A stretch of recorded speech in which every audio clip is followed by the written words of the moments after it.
যোগদান এক্স্যাক্ট কত করেছে আমি বলতে পারছি না। অবশ্যই দলটা হচ্ছে তৃণমূল কংগ্রেস, যে তৃণমূল কংগ্রেস মানুষকে ভুল বুঝিয়ে সাম্প্রদায়িক শক্তির হাতকে অথবা বিজেপিকে, এদিকে আসো, বিজেপিকে আপনি একটু সরে যান, প্রার্থীকে একটু দাঁড়াতে দেন বাবু, একটু প্রার্থীকে দাঁড়াতে দেন, এখানে প্রার্থীরা একটু থাকুক, হ্যাঁ একটু দাঁড়ান বাবু। হ্যাঁ, তৃণমূল কংগ্রেসের দলকে প্রত্যাখ্যান করে আইএসএফ এর নীতি আদর্শকে আঁকড়ে ধরে আজকে যোগদান করেছে। এরা কথা দিয়েছে বিগত পঞ্চায়েত বিভিন্ন নির্বাচনে এদেরকে শুধু খারাপ কাজে ব্যবহার করা হয়, ডেভেলপমেন্টের নামে এদেরকে শুধু বলি দেওয়া হয়। তাই আমরা আইএসএফ এর আদর্শকে পছন্দ করেছি, আইএসএফ এর পরিবারের স্বাগত হয়েছে।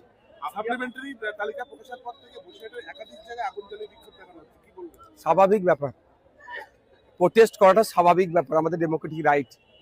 অন্যায় ভাবে তো সাপ্লিমেন্টারি লিস্ট যেটা তৈরি হচ্ছে অন্যায় ভাবে ডিলিট করা হয়েছে। পিতার 2002 এর ভোটার এসআইআর লিস্ট দিয়ে পুত্র কন্যা পাস হয়ে গেল, অর্থাৎ বৈধ ভোটার হলো, সেই পিতাই আবার অবৈধ থেকে গেল বা ডিলিট হয়ে গেল। এটা নাটক হচ্ছে।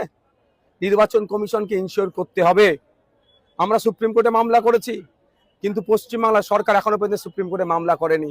পশ্চিমবাংলা সরকার কি চাইছে? এই নির্বাচনকে সে বাইনারি পলিটিক্স করতে চাইছে।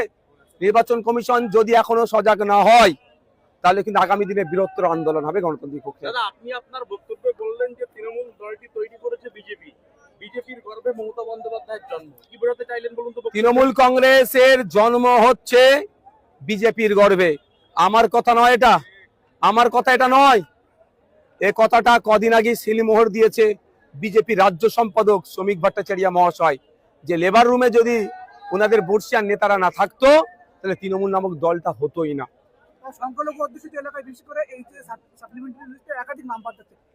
দেখুন, আমরা যখন খসড়া তালিকা দেখলাম তখন মতুয়া সমাজের মানুষের হেভি অংশে নাম কাটা গিয়েছিল, আর সাপ্লিমেন্টারি লিস্টে দেখছি ইচ্ছাকৃতভাবে ক্ষমতার অপব্যবহার করে সংখ্যালঘু মুসলমানদের নাম কাটা হচ্ছে।